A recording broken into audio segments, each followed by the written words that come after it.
Welcome back to StitchPhiles with Barrett in America. What happened? I felt like I was too far away from the mic.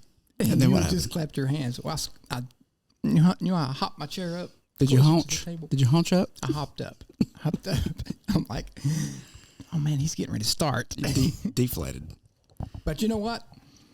This is live. And we don't do any Live action. We don't do any editing. We're just like Turtle Man. I'm telling you.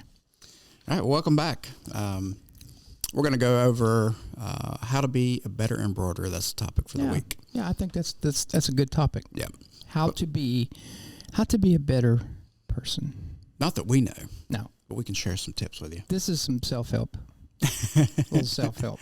Yeah. If you got any questions about your marriage, your relationship, finances, don't ask us. Yeah, we're not qualified. Embroidery? We probably got you. Don't ask us. We can get you a machine. First, we're going to go over... I wonder if the camera will pick up the steam coming off my coffee. I can see it. Think the camera will? I'll do a... You should put some fire coming out of it. I'll do that in Like post. I'm drinking lava. Yeah. So Long Beach happened since last episode, so we'll go over that real quick. Quick recap. I wasn't there, so floor is yours. You were probably the most asked about person. It's not. No, probably you were. It's not how much is a machine, how long is lead time. It's where is Brandon? Is Brandon? Well, I was here. Somebody's got to run this business. Somebody's got to keep the office, the world headquarters of Brandon, worldwide, has to keep the doors open. Wheels got to keep turning. Exactly. We don't stop for nothing. So we already know, talking to Patrick, that the show was already booked up as far as exhibitors. Mm-hmm. So I'm assuming well attended. Extremely well attended. Matter of fact, I think it took Jamie 3 days to go through all the leads. Yeah.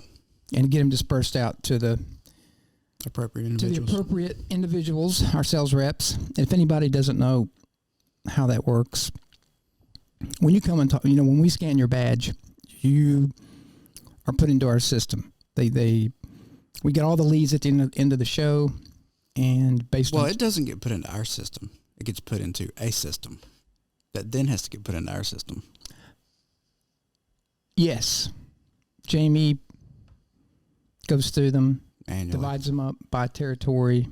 By typewriter. She does it via typewriter. A Royal typewriter, manual, not electric. We can't afford that here. And disperses them into they each go into a cubby by state. Exactly. Which then gets distributed to a carrier pigeon assigned to each state. And the carrier pigeon goes to the post office and mails them. That's right. You're leaving one little detail out. I always forgot that. They don't even fly. They walk. I mean, it's against the law for them to fly. 2 miles? 2 mims to the post office? They can't fly here. It's because we're so close to the airport. Yeah. FAA regulations. Yeah. That's a big problem. Jet motor. So. Yeah. All right. So anyway, we got a lot of leads. Got some really good sales. It was good seeing everybody at the show, our customers and our potential customers and other vendors that I hadn't seen in a while. Because last year, if you remember, a lot of vendors canceled. Because if you remember, January of 2022, there was that little outbreak of COVID, and there were quite a few vendors that canceled. I mean, the show was good for us, but there were probably at least a dozen vendors that I know that some we work with and some we don't, that cancel. So we're not going. We're afraid, to take our employees there. Well, I mean, which I understand it. Yeah, perfectly understand it. But it was back to pre-COVID. It seemed to me like it was back to pre-COVID attendance when everybody it was just wall to wall. Sunday was a little slow. Do they still have mask mandates there or no? Not at all. No, they didn't. And some folks wore masks, which is fine. That's your business if you want to. Yeah. No judgment here. Brandon was the talk of the town. He was the talk of Long Beach. Yeah, it's not the first time. But thanks to everyone who mentioned the podcast. We really do appreciate it. Thank you guys for all the support for the love, for the ideas for future podcasts. We will absolutely take those under consideration, try to get them done for you. We'll think about them and then do what we want to do. Yeah. We try to make everybody happy, though. We try. We do try. We try. That's all you got to do is try. Like, well, I did try. You know, a shout out to Dr. Tammy Harris. She gave me a big old hug, and I tricked her into giving me another one because I said, well, Brandon needs one too. I was supposed to give you a hug, and I didn't. I kept it for myself. That's good because I don't like hugs. You would like one from her. Probably. She's a sweetie. But it's good seeing her. And she is a loyal follower of the podcast. Always. And a loyal Barrington customer. A loyal Barrington customer. Loves her Barrington. But she always, what am I trying to say? She always comments on our YouTube. Yeah, that's appreciated. Thanks, Tammy. Hopefully I get to meet you one day. Yep. I got to get you out there. I may take you out there next year. You need to see it. It's a very cool show. I always look forward to it. I will tell you this, the setup for the show was, I'm not going into the details, but this was a very difficult setup. Oh, yeah. As far as just getting the stuff there, and, you know, the trucker had issues with the weather, and he had issues with you. Yeah. He said I gave him the wrong directions, which I wasn't aware that I'm a GPS, but we got her done, and moving on to the next one, which will be in Atlantic City. Well, my next one is this week. This week. Well, we're not. It'll have already happened. Right. No, this will come out. Oh, yeah. Wednesday. I'll leave Wednesday. When the podcast comes out, I will be on a plane going to Connecticut for the NES Expo, and I'll be meeting Vincent Ecarino, and Mr. Sean Evans will also be there to help us with the show. So it's a little private show. I don't know how you get in there. You have to be a customer of Embroiderer, I guess. But it's a good show that we've done for quite a few years. So we'll have a little XL up there, or the small single head, and it's a pretty captive audience, which means they lock everybody in this big ballroom, and you can't get out until you buy something. So what if you got a PP? You can't go. Dang. I always take a empty Clorox bleach jug with me. That's a lot of urine. That's a lot. A gallon jug. I'm telling you. Coyote urine. That's predator control. Yeah. Well, it covers up the smell too. Yeah. Bleach. All right. Anything else about the show? We'll jump into the topic. No. Just it was good seeing everybody. Thanks for coming. If you came, if you didn't come, you missed out on a good one. And hopefully we'll see you in Atlantic City. Or if you're listening to this and you're going to the Alpha Broder Show, see you there. I'll see you there Thursday and Friday. Do they have booth numbers there? They don't have booth numbers. It's just, It's like 4 or 5 rows. It's in a ballroom, so. My favorite kind of room. There are probably 50, 60 vendors, maybe. Yeah, it's small. Us, and the only other embroidery machine manufacturer there is Hirsch. And then there's. Was that me? Did you hear that? Yeah, what was that? I think it was me, or was it you? It's like an internal burp. Internal burp? Wasn't me. I don't think it was. Hydrated. It was probably me. I just took a sip of water. Yeah. So Hirsch will be there.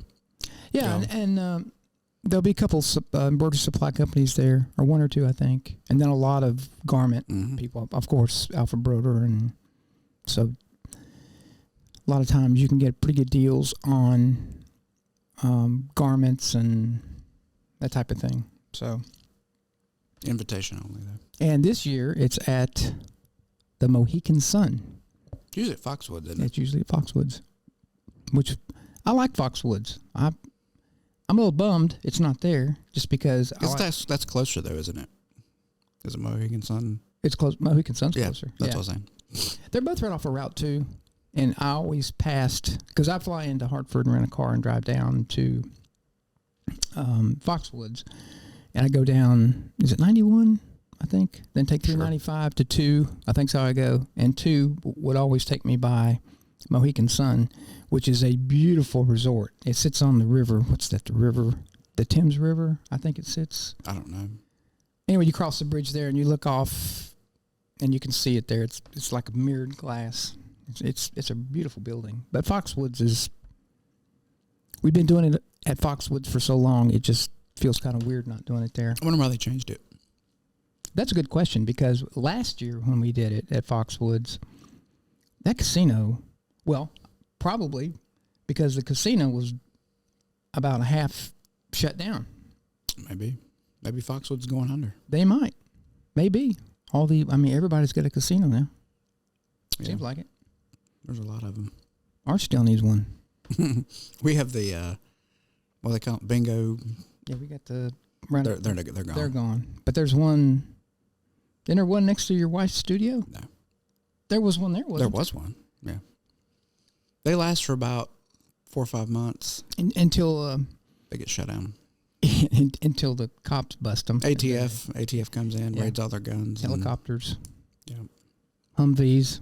I don't know how all that stuff works. I mean, they've been banned in the state, but they still pop up. Oh, there's one down toward Glenola, right before you get to David Minton's shop on the right, and they call it a business center. Yes, that's what they're called, and business centers. That's not a lie. If gambling is your business, right? It's loopholes. They're all electronic games. There's nothing.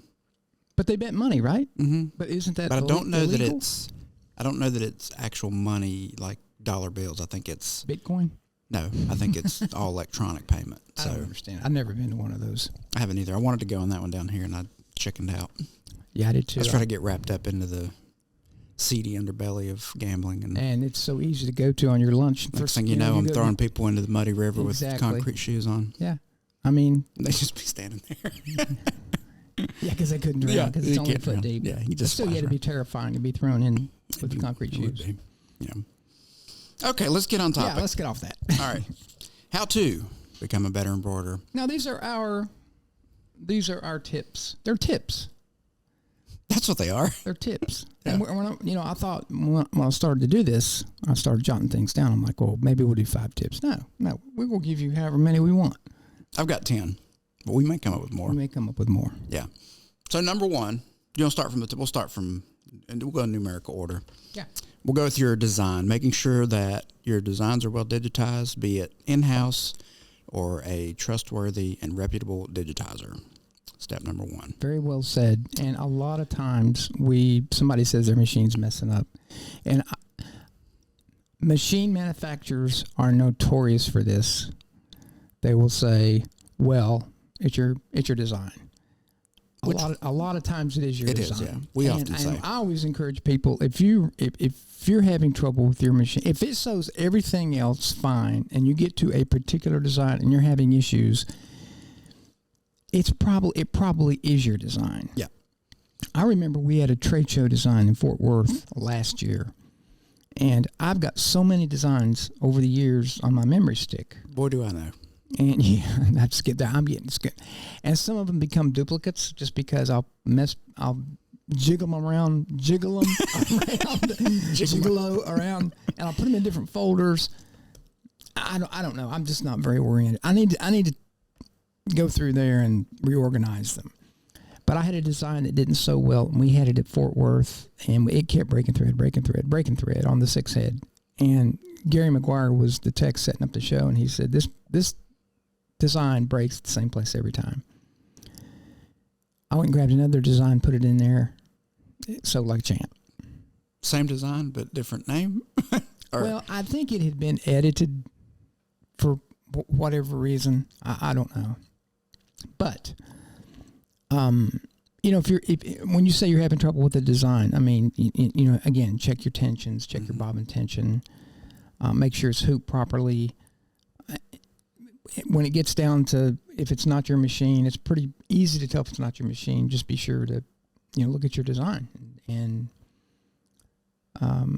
change designs. If the machine's sewing another design or other designs well, then it's probably your design. So, yeah. Just like Brandon said, it's a reputable digitizer, not necessarily the cheapest, but somebody that that does a really good job. There's 2 that I always recommend that I really like, and that's Mid-South Digitizing and Eagle Digitizing. I'll put a plug in for them.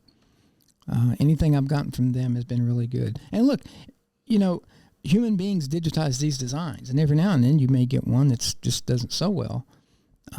Most of your digitizing houses will give you get revisions. One edit. So, but yeah, that's number one. Make sure your designs are well digitized. I had a customer, it was a couple weeks back, sent one over, and it was just like, yeah, this needs to be redone. Remember with the lettering, and it was pretty obvious that's what it was. But yeah, it was horrible. Yeah. It was really bad, and the lettering was terrible.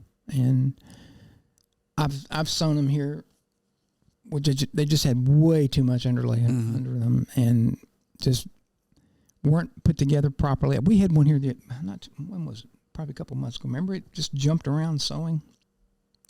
Can't remember. That's been a little while ago. It was there was no very erratic. Yeah, and a lot of unnecessary trims and moving all over the place. It took it. Yeah. Okay. I'm like, well, this sucks. Yeah. What do we have next? Number 2, Stone? using the best thread, bobbins, and needles. And that could be a litany of companies, whatever. If it works well for you, that's fine. We're partnered with Embroiderer, so that's what we recommend. But there's other good manufacturers as well. Good old. A&E is good. Very good thread. I do. Some folks will try to cut corners on thread. The thread's expensive, but it's expensive when you look at what the cone cost. Mm-hmm. But it's not expensive when you calculate how many stitches are in that cone thread. It's pennies.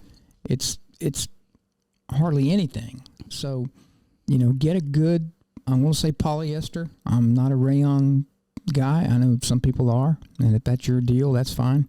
But just polyester sews on all of these machines so much better. It's just a better thread. And, polyester got a bad rap back when it first came out, back in the late 80s and 90s. But now and everywhere I go, mostly people are using poly. Mm-hmm. But there's still some rayon out there. And if that's your thing, go for it. But don't try to cut corners on your thread and your bobbins and even your needles. Yeah. I mean, get good stuff. It costs a little bit more to get really good stuff, but in the long run, it's less aggravation. Yeah, and if it's going to sew better with less problems, that's worth time is money. It'll make your life spending more better. time fixing the problems, so trying to dial in that thread. Exactly. Just pay a little bit more for it. Yeah, I had a customer call about he had found a pallet of some thread that somebody was selling. Oh, Lord. And I said, look, man, I'm not going to tell you not to get this, but I'm going to tell you what I would do. Yeah. And I've never heard of this brand, and I searched, and it was off of Alibaba, where you can get basically anything you want. There you go. Yeah.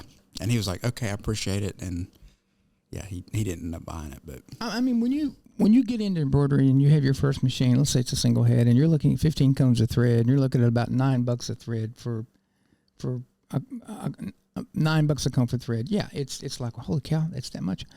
Well, yeah, it is. But again, you're looking at tons and tons of stitches on that, on those cones.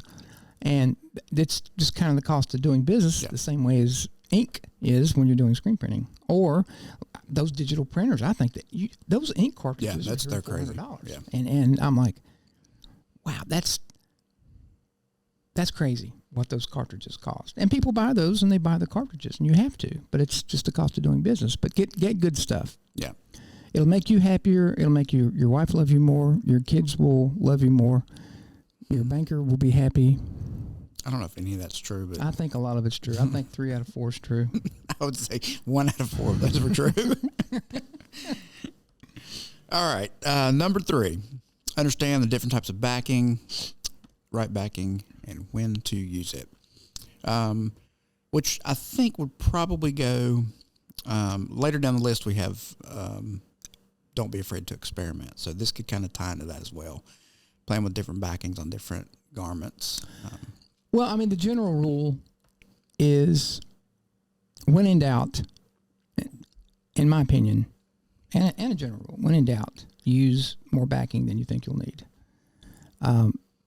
And I see people who try to sew without backing, or they'll try to use tearaway when they should use cutaway, and it just makes a mess. And what ends up happening is you ruin a garment or whatever it is that you're sewing. Madeira has an excellent guide to backings and when and where to use them, backings and toppings. I would encourage you to go to MadeiraUSA.com.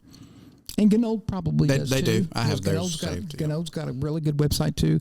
But I would encourage you to go to their website and look and familiarize yourself with the different types of backings. I get this question all the time, and I got it in Long Beach probably 4 times, is how do I keep my performance fabric shirt from puckering? And Madeira has... What is it called? I was sitting there trying to think. Easy Performance.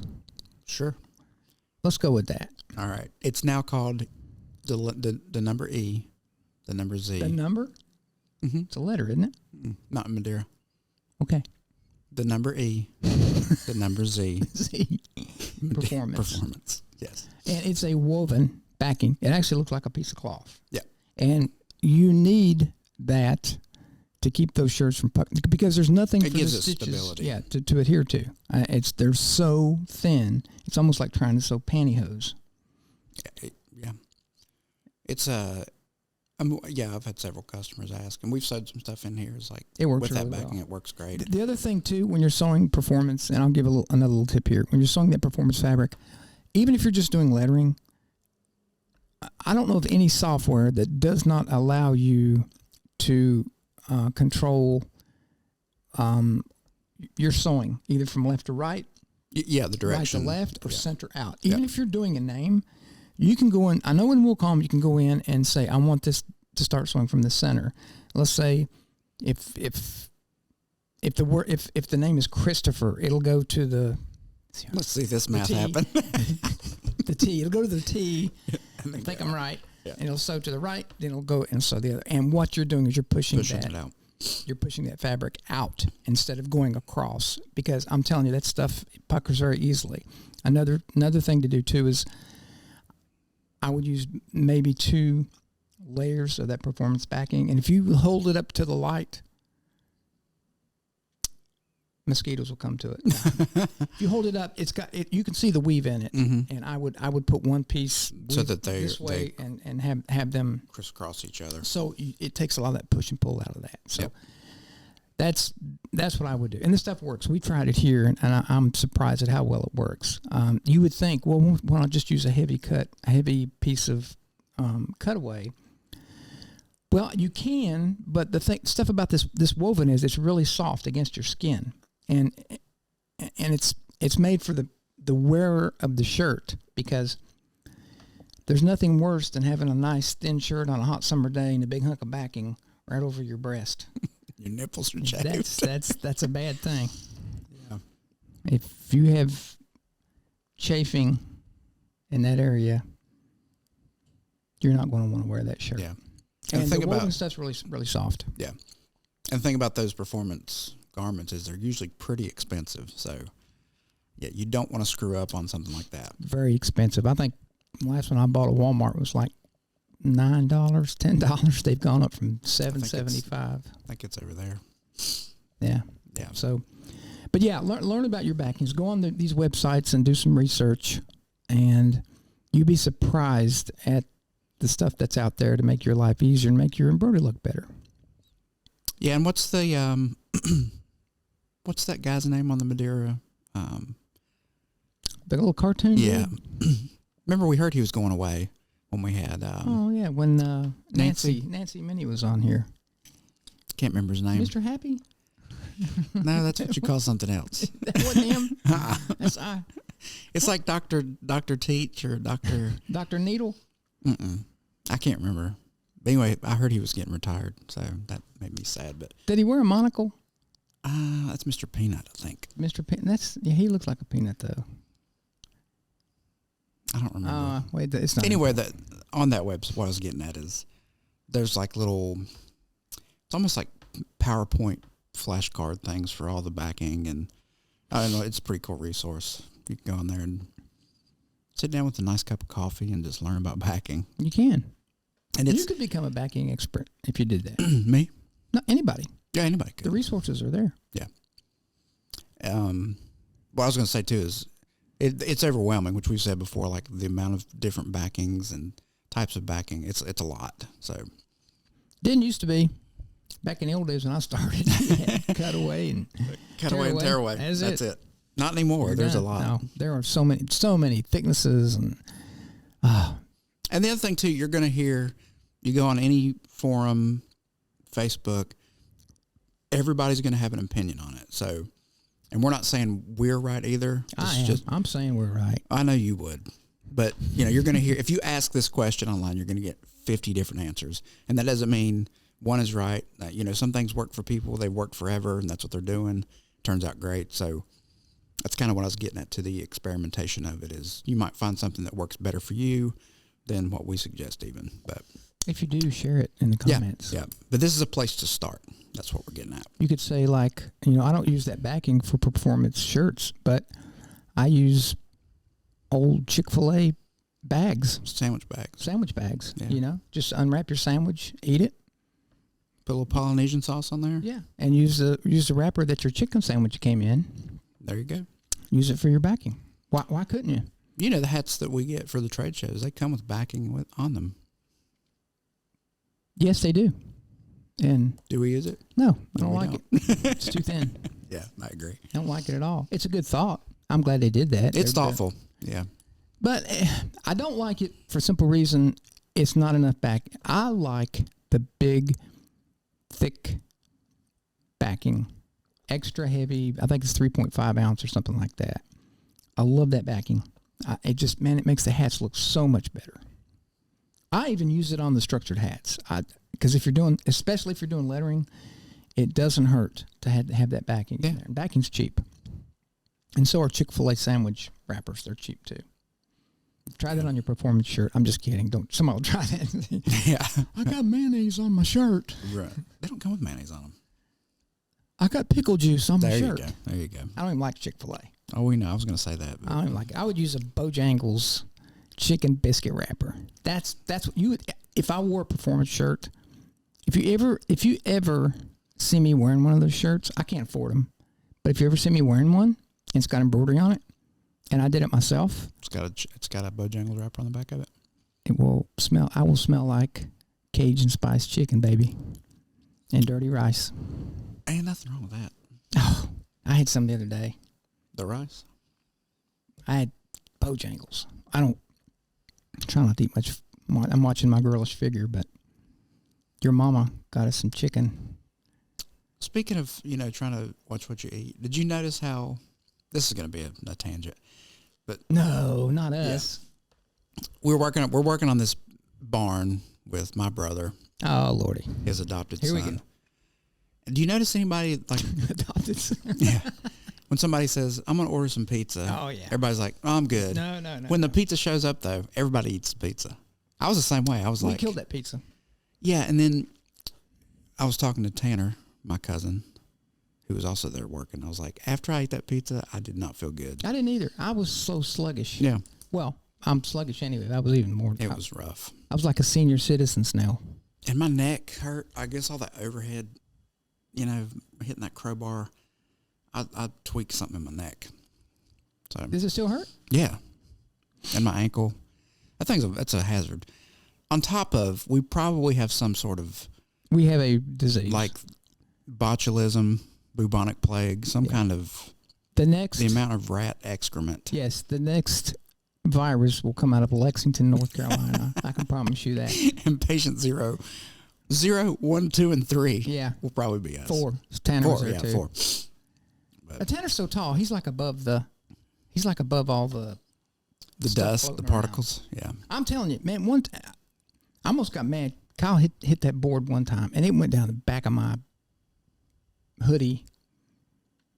And I'm like, dude, why didn't you wait till I moved? But, Kyle, once he gets to doing something, he's just all out. He doesn't care about anybody else but himself and the task at hand. That's me, too. Like, I get in a zone where I just want to smash, like, taking the flooring off. I was just, give me that crowbar. That Something stuff's else I flying learned everywhere. too is a chainsaw will not cut through a nail. It won't. Through a 20 penny. It will not. It'll mess It your. will not. It will not. will mess your Your chainsaw blade. up. Yeah. It'll dull it right out. It is very dull. A matter of fact, I keep saying I got to get. Now I really have to get a chain. I can't even cut. I do too. I have a great chainsaw that is. But you can't lacking get it in started. blade. No, it starts every time. Just need a blade on it. No. Number 4. What?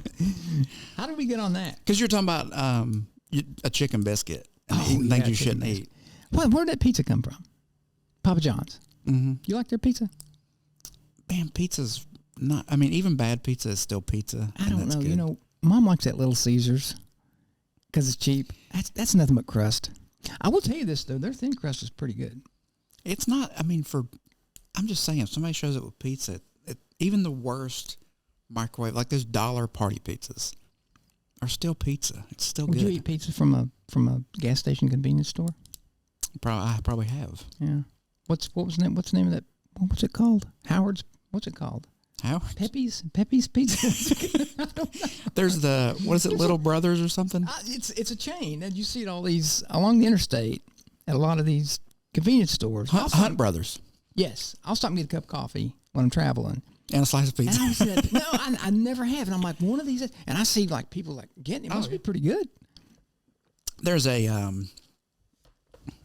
think it's a cult following for Casey's convenience stores that their pizza is the best. We don't have KC's. We don't. Oh, Casey. Yeah, Casey's. Yeah, well, they're like in the Midwest. Yeah. Yeah, I've seen them out in Missouri, Kansas. Supposedly their pizza's pretty good, but I bet Buc-ee's makes good pizza. they do have it, but I've never had it. When I go to a Buc-ee's, I'm fixated on the beef jerky section. That's as far as I've ever made it in a Buc-ee's. They say their brisket's good. I didn't. Oh.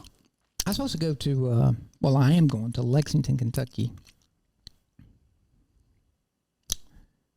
in 2 weeks because we're going to Florida next week. I can't keep it all straight. I know I kept asking you. I know you did. I couldn't keep it straight where I'm going. Anyway, there's a new Buc-ee's in Crossville, Tennessee. If I go to Phil's house and ride up with him, I may just drive to Lexington. But if I drive to Crossville and ride up to Lexington with him, I'm going to Buc-ee's. And we'll get me one of those beavers. Stuffed beaver. We can stop at Buc-ee's on the way down. I always hit that first one when you cross over into Florida. I forgot about that one. They do have one there. Yeah, Yeah, it's massive. we got to stop. I'll get a beaver. Stuffed beaver. Great. And some brisket. Okay. Beaver brisket. Yes. All right, number 4, using proper hoops. Yeah, there's a trend that I see. Everybody wants to use magnetic hoops for every single thing. And I kind of get it because they're just so easy. And because we do it. Yeah, but like on performance fabrics, sometimes I think that people get in trouble with them too because they stretch it. They put too much tension on the fabric. That's just my opinion. I've kind of messed with them a little bit on everything else. They're fine. You know, they were made to do thick garments, and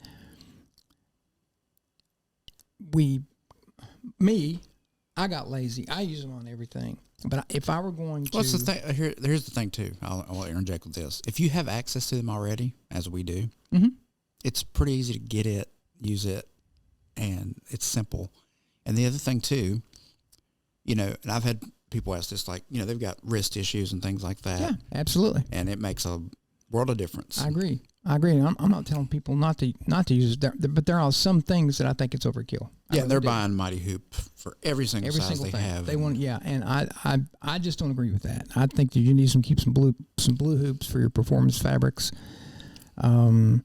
Some of your thinner stuff that's really stretchy, because I have seen where it stretches it too much, and you take it off there, and instead of it puckering, it puckers, but it's because it was stretched out too far. Yeah, and the thing is, you know, you can play with the standard blue hoops a little bit and get the tension set, so it's not pulling so much. Exactly. The magnetic hoops are what they are.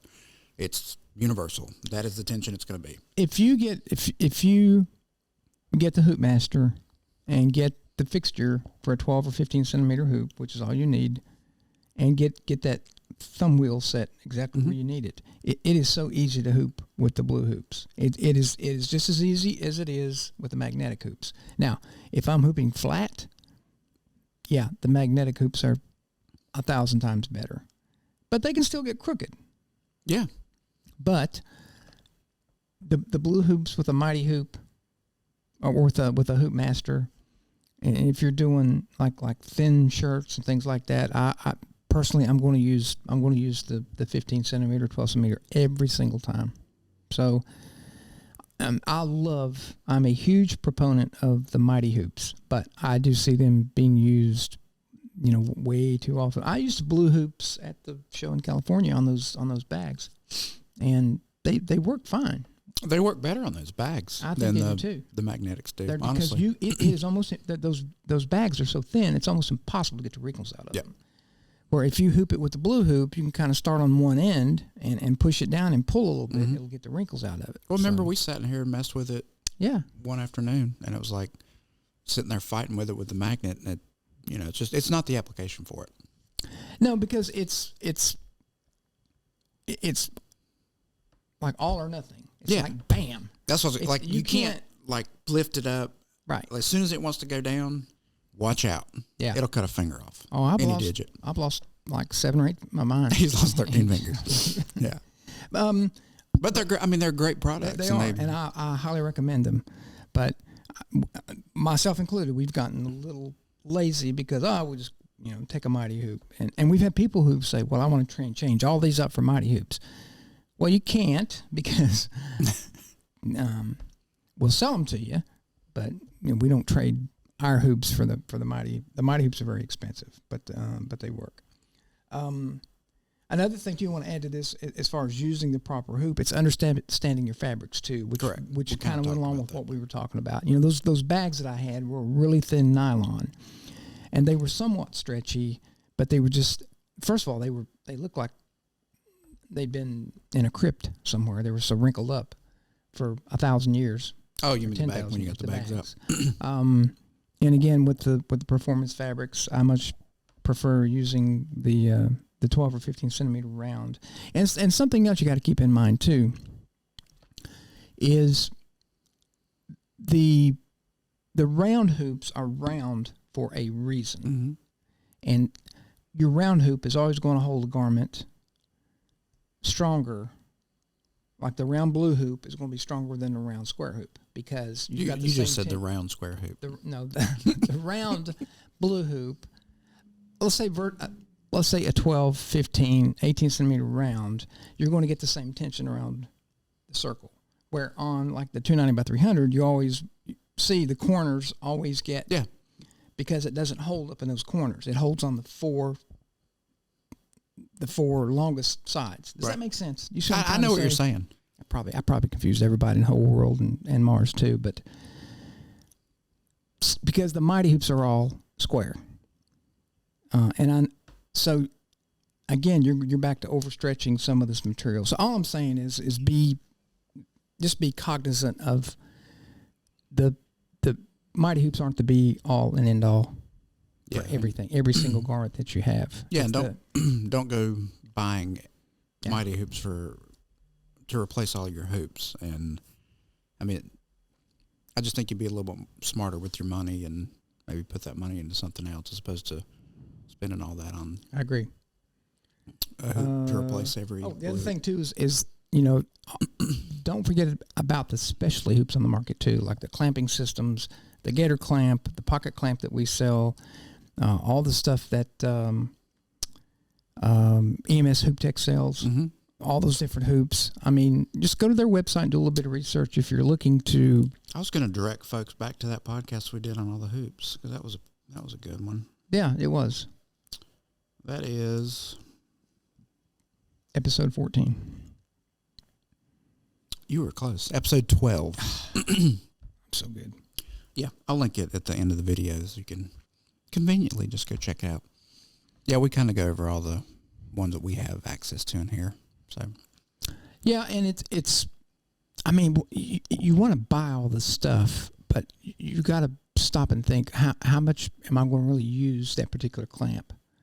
I mean, I'm a big believer in the 7-in-1, or not the 7-in-1. Well, the 7-in-1 for some things, but the window clamps from EMS Hoop Tech Up yonder on the wall. So I'm a big believer in those because you're hooping on the machine instead of hooping it somewhere else and then taking it to the machine for tote bags and things like that.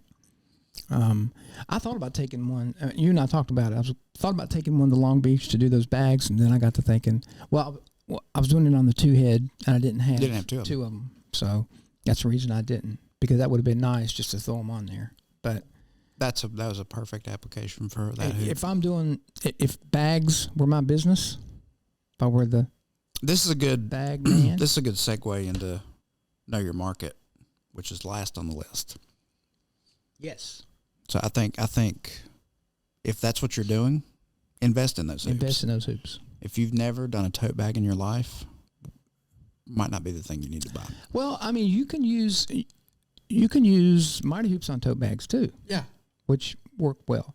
My problem, it's not a problem, it's just you have to be a little more careful lining up, getting your design straight where you want it. Where if you're hooping it on the machine with the bag clamp, you can open it up and put it in exactly where you want it and then close the clamp. To me, that's easier. You control when it actually clamps, as opposed to the magnet just goes. Yeah, you can't control that magnet. You can't control magnets. I bet Superman can. You think he could? No, it would stick to him. He's not metal. Yeah, he is. Man of Steel. That's just his name. He's not made of steel. He would fly off the table and hit him in the chest. Don't you think? I've never thought about it. I've thought about it a lot. That's why you never see Superman embroidering. Who makes his outfit? Somebody. Marvel. His mom made it. Yeah. You think he ever washes it? I don't think he sweats, honestly. No. No, you're probably right. I don't think so. Yeah. Steel doesn't sweat. So. No. Well, yeah. I've seen Steel sweat. Have you? I have. Was that mail review you went to? I thought we weren't going to talk about that. Yeah. It's time. All right. But do you think, I do think that a Mighty Hoop would stick to Superman. He would walk in here and all these hoops are like, ping, ping. Like he's not Magneto. No, but he's Steel. He's not though. That's just his nickname. Then why come when a bullet's fired at him, it bounces off? That's why he's called that the Man of Steel. But he's not made of steel. I think you're wrong. Okay. So we'll talk about it later. I'll arm wrestle you over it. Yeah. If you want to subscribe to our Patreon, it's $5 a month. We talk about comic books. Chick-fil-A versus Bojangles. Pizza. Yeah. All right. Yeah, I just want to go over that know your market because it kind of tied into what you were saying. Yes. I had a thought and it escaped me. As they often do. I can't get Superman off my mind. Yeah. With the metal. I got to go look that. I want to end this so I can go look that up because I want to prove you wrong so bad. Well, I know that's your lifelong dream. Yeah. Know your market. That's important. No, it is. It's important. I mean, and I've said this a billion, million, zillion times. You may think you have an idea what you want to do when you buy an embroidery machine. You said, well, I'm going to get in this. I'm going to sew shirts and caps. But you may get into sewing just tote bags and towels, beach towels and things like that. So before you start buying stuff, because this stuff does get expensive, it ain't cheap. You don't know what you're going to do. Mm-hmm. I mean, you got the basics when you get the machine. You got the best cap frame, cap driver on the market. You got enough hoops to do practically anything you want to do. So, that's all I got. I keep thinking that there's going to be more, and then you just... Yeah, I'm just trying to think. It seems like I've got another point floating around up there in the muddy water that's in my noggin, but... You got it. You covered it. Yeah, I think so. Know your market, folks. I want to add something that's not on your list. Okay. A tip to make you a better embroiderer is keep your maintain your machine. Well, that's number 7 on my list. Oh, Yeah. I'm sorry. You're good. I'm not going in order. I was trying to tie those two things together. That's all I was trying to do. Okay. All right. We'll go See, ahead. You're like the drunken. I'm all over the place. You're not even the first mate. You're like second mate. I know. I'm captain. I know. I am the captain now. I know. I need to be put in my place. No, you're good. We'll talk about maintenance now since you brought it up. Okay. So maintaining your machine, oiling, your routine maintenance you need to be doing is vitally important. And I would say, I'm not going to say often overlooked. Sometimes overlooked. No, it is. I think it's overlooked often sometimes. overlooked. No, it is. You wouldn't believe. I would believe. I'm not going to name. I would never name this company, but I was in a place about a month and a half ago, and you would know who they are. And I'm just looking at their machines, and man, they are really, really rough. They're dirty. First of all, if your machine's dirty, what if you're sewing a white shirt on that machine? It's going to get dirt and dust and filth and grime and Cajun filet biscuit sauce. well, that's an exception. But this company had a lot of machines, and I'm looking at these machines. I'm like, man, they are really in rough shape. And they admitted to me that I'm not going to tell you who the rep is because that'll give it away. But they admitted to me, yeah, we probably could do a better job taking care of these things. And then they complain when they break, and it's like, well, you guys really, as many machines as you have, you need to have a dedicated person to take care of these, make sure they're oiled, make sure they're maintained, to do some preventive maintenance to them. Mm-hmm. I'll tell you, I will throw a name out on this one. Land's End has probably 1,000 Bairdens in 3 locations. They have a PM program where they will take a machine out of service and they will take it down to the bare bones. I'm talking about the sewing head. Mm-hmm. And they'll put, whether it needs it or not, they will rebuild that head. Now they're running 2 shifts, 300 days a year, probably 350 days a year. That's incredible. But those guys come to our facility in Cleveland. They get trained if they have somebody new, but they have a head technician there that knows as much about that sewing head as we do. And they buy a lot of parts from us, but they will take a machine out of service every 2 or 3 years, take the head off, completely rebuild it, put all new parts in it, put it back into service. And they have very little downtime. They make sure that their machines are oiled. So they take, they got a crew of guys who do that because they have so many machines in 3 locations in Wisconsin. Now, for a person that has just a single head or maybe a 6 head or just a small business, just make sure you do your routine maintenance every day. Just make sure your needle bar drivers are oiled. Make sure you put the gear oil up in the top and your cams and your links. Make sure all that stuff's oiled. Just keep the machine clean.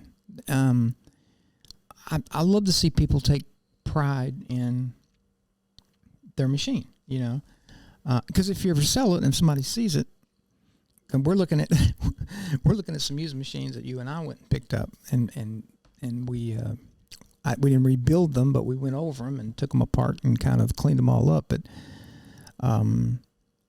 they were in pretty good shape. Yeah, they were.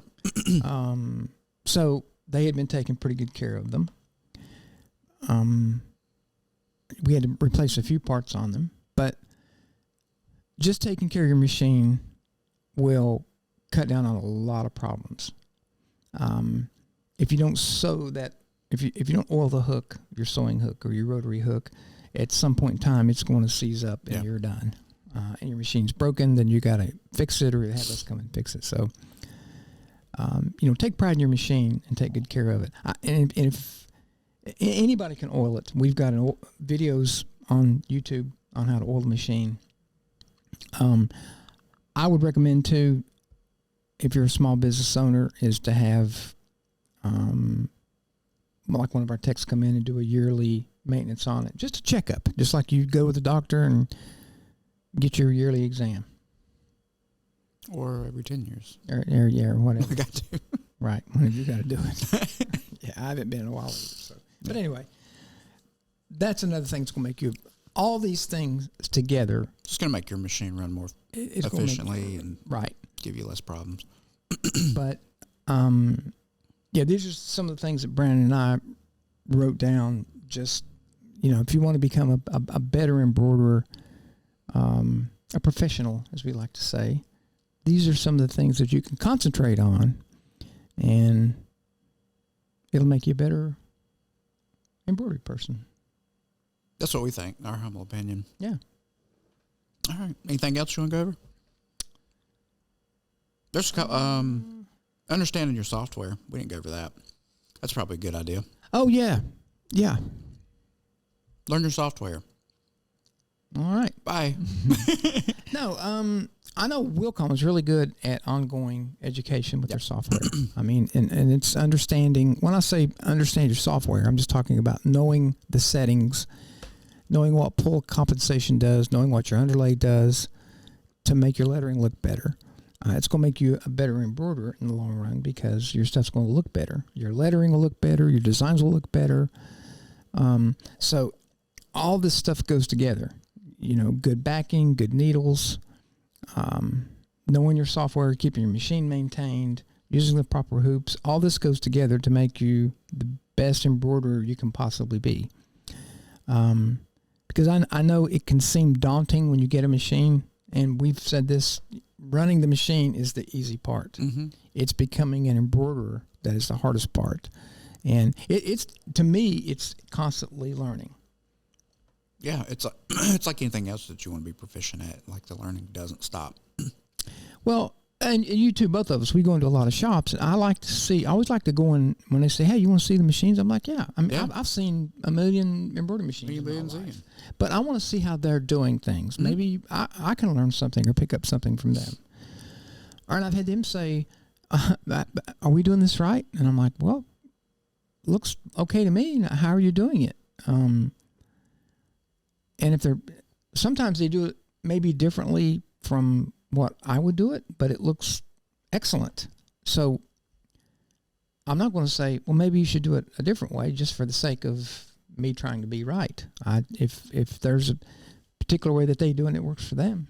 Yeah, if you're running into problems with, putting out things in a timely manner, your production's slow, that's time to probably look at, how are things moving in the building.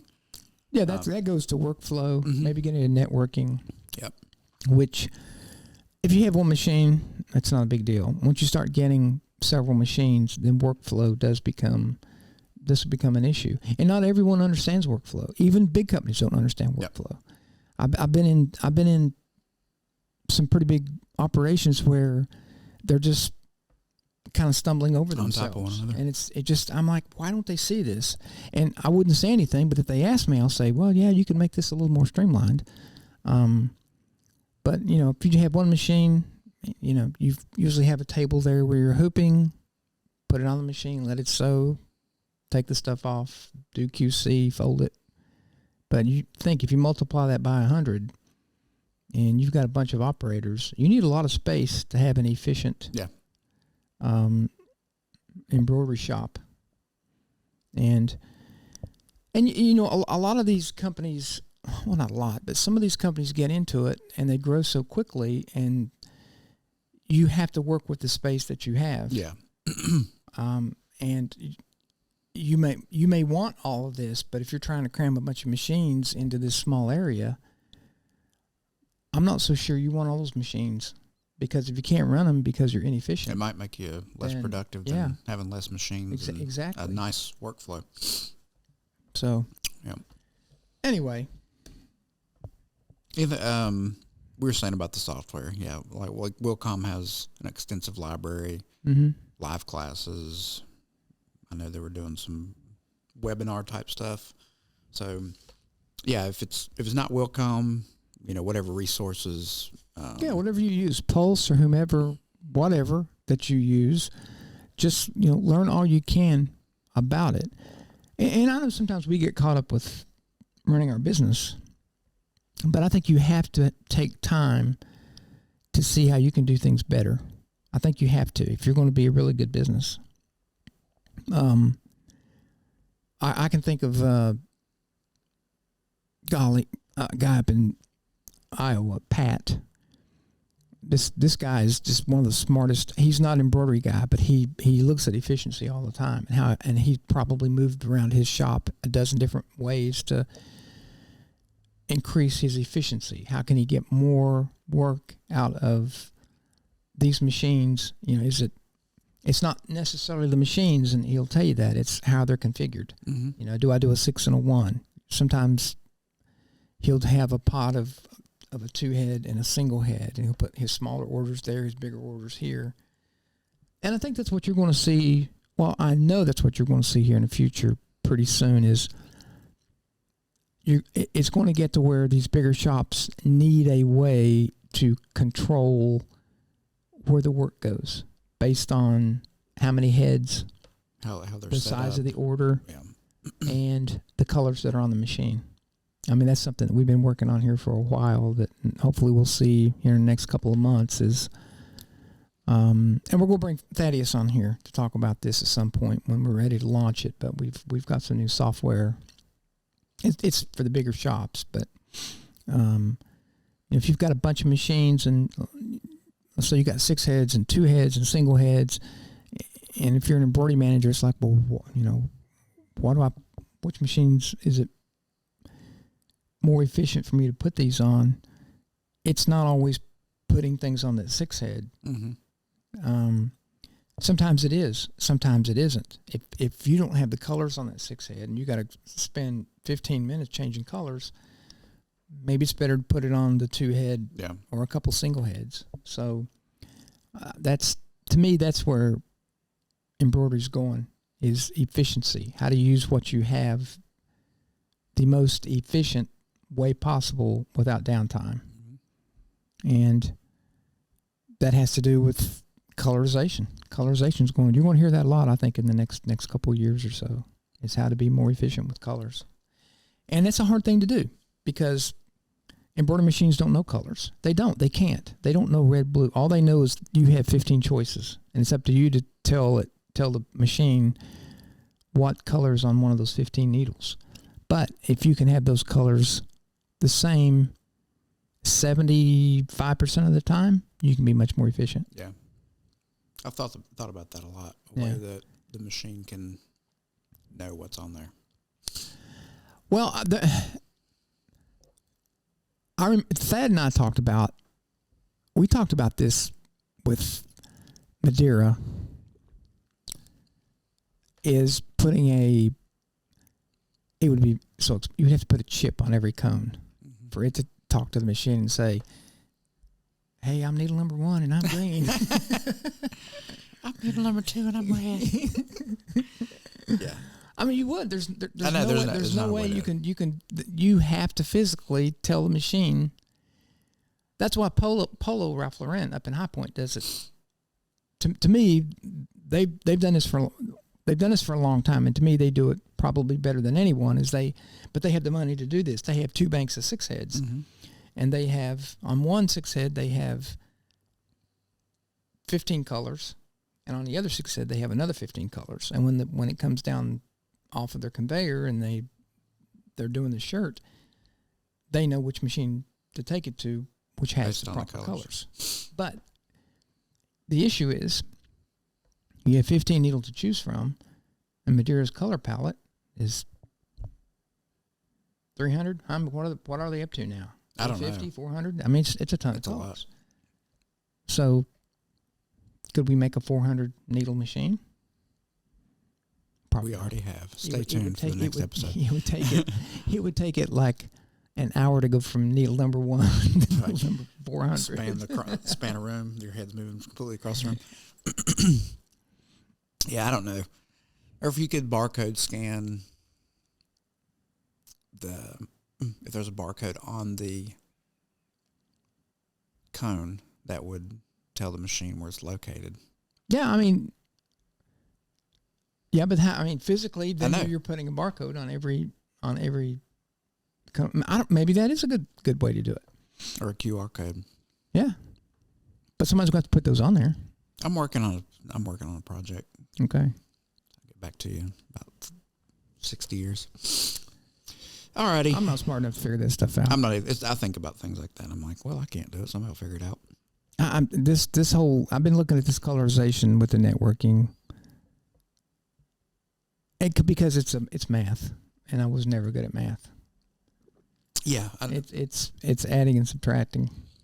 And well, the world needs all kinds of people, and the math people will handle those things. Yeah. There's some algebra involved. Yeah. I was pretty good at geometry. Because I could look at it and say, that's a triangle. That's a circle. That's not geometry, That's my a dude. hexagon. That's called kindergarten. Is it? Yeah. Well, I was real You good were at good it. at kindergarten? Yeah. In the 12th grade, I was real good at kindergarten. We didn't do shapes. Did we do shapes in 12th grade? No. I had geometry when I was in the 9th grade in high school. I avoided math in college like the plague. I took statistics, which was fun. Yeah, I was always good at math. I didn't like math. And when I don't use it, it goes into a place in my brain that doesn't get accessed. Can you do long division? Yeah. You think you could? Yeah. It was a piece of paper, sure. Could you do an algebraic equation? Probably. Yeah, there's no way I could. No way. No, you held a gun to my head, I would just say, psst, I'm done. Pull the trigger. Pull the trigger. It's I give over. up. I can't do it. I can't. I never understood how you can take a letter and get a number out of it. I did it a little bit ago. When? I was talking Madeira.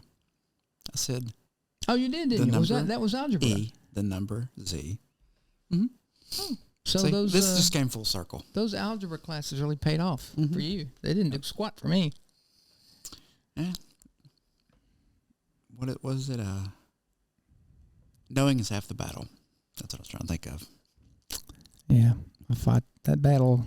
I'll never win that battle No. 'cause I don't know anything. I take the approach that, like, if I act like I don't know anything, nobody will ask me to do anything. Is that really a way to go through life? I don't do that. I'm just I like to learn. So I love learning. I still like learning. yeah, I learn. If you think you know everything, you don't. I was going to say your name's Bob Stone. No, I don't. I've never.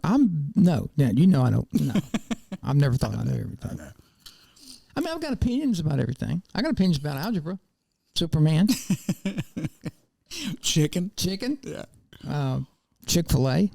We're going to see the Chicken Man next week. Where is he? Oh, he's in Florida. Oh, the Chicken Man. Yeah. Should we take him to lunch or dinner? We're going to go to Huey Magoo's. Oh, we're going. Yeah. You need to see what real chicken tastes like. Hey, I got to tell you this little story before we go. It's kind of funny. I was at the ball game last night, the basketball game, my alma mater. Yes, it was last night. It was last night before I came over to see your son play basketball. Ugh. Yeah, we think his son may have a broken appendage. Yeah, I'm gonna. Has he gone to the doctor yet? At 3:30, I'm gonna scoot over there. And Yeah, I go over there, and he's my grandson. He's such a good kid. He's got such a kind heart. I wish he was more meaner, but he's not. He's just a. That is probably his only downfall. Yeah. But anyway, he took a tumble last night, and we're worried about his arm. And this kid never complains. Never complains. And would not. He said, I didn't want to tell anybody I was hurt. I wanted to keep playing. We all knew he was hurt. Oh, you could tell. Because I could look at his face and see the pain. And anyway, what I was going to say is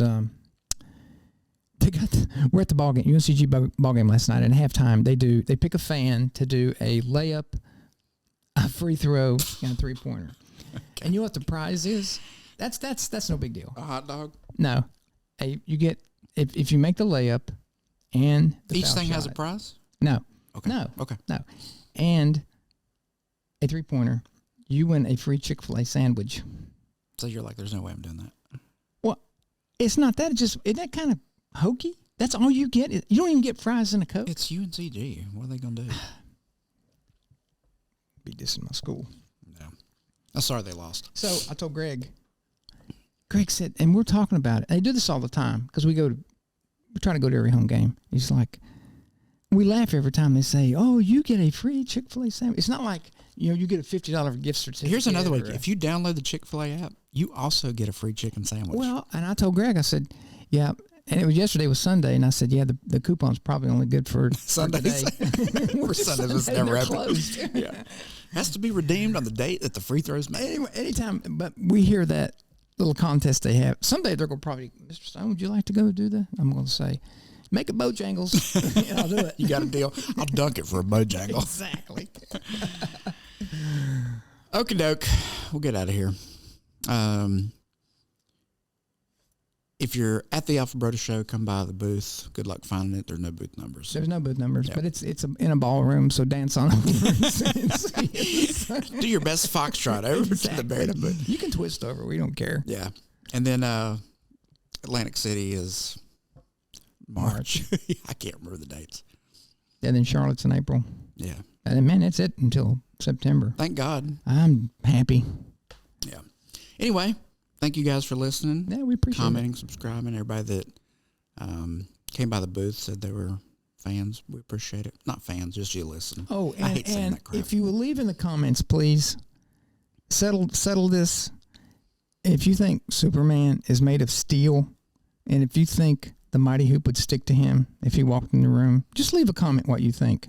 I think he's steel. I think he's made out of titanium. The best. What's the best steel? Is titanium the best? I don't know. I'm not a metallurgist. Metallurgy. Come on, you're a scientist, is it? You got a. What's that biology degree you got? What's it called? Biology? What's it called? Geometry. Was it chemistry? What do you have? I have several degrees. What do you mean?